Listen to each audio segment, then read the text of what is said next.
Alrighty. Excuse me. Whoa, that didn't work out the way I wanted to. All right, so this is the second part of our operation with radicals. We are going to add. We're going to subtract. We're going to do some multiplying and dividing.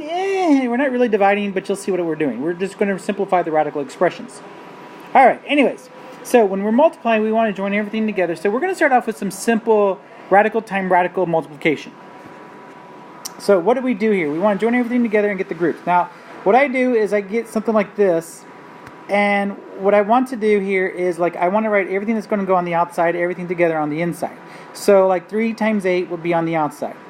And then I've got under 5 times 10, y times y, because there was 2 y's, and then a z. And then I can break up and say, okay, 5 and 10, that's 5 and 2. Now, look, all that should be together. So, what do I have a pair of? I have a pair of 5s. So now I have 3 times 8 times 5 that can go on the outside. And I've got a 2 left over on the inside.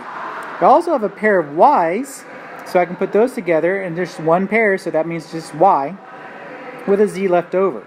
And then all I got to do is say 3 times 8 times 5 is 120, y square root of 2z.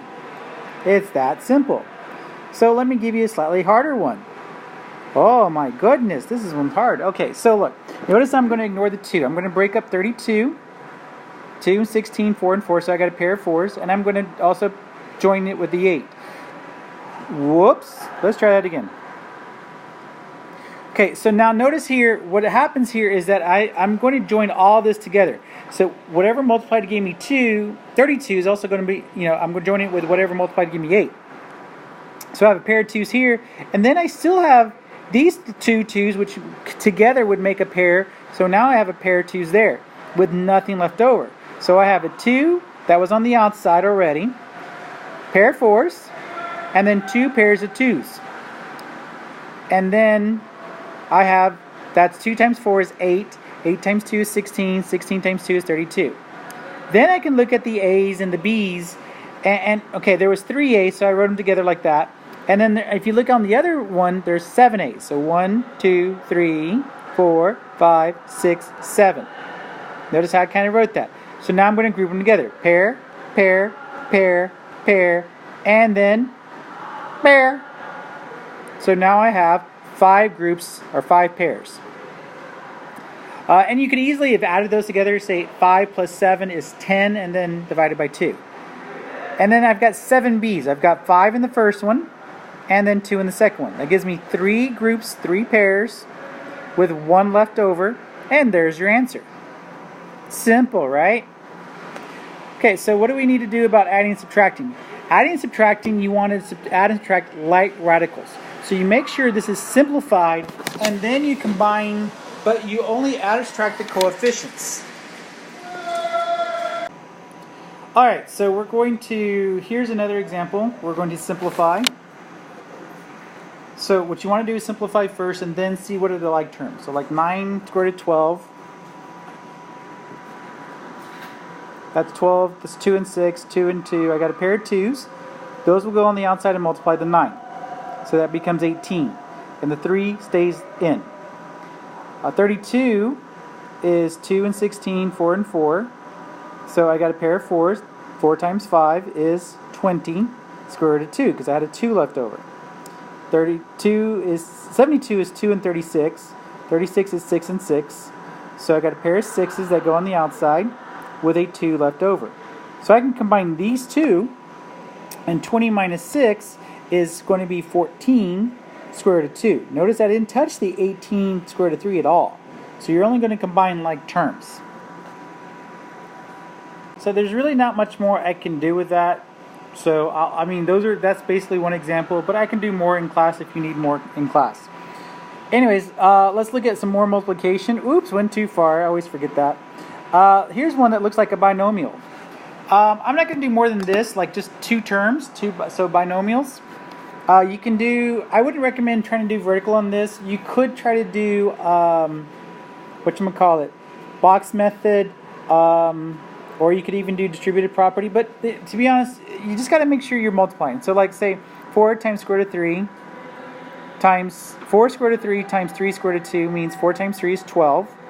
3 times 2 is 6. So you're just multiplying what's on the outside, and you're multiplying the things that are on the inside. Now I'm going to do 4 square root of 3 times negative 6, which is 4 times negative 6 is negative 24 square root of 3. Then I would go 5 square root of 2 times 3 square root of 2. 5 times 3 is 15. Square root of 2 times square root of 2 would give me square root of 4.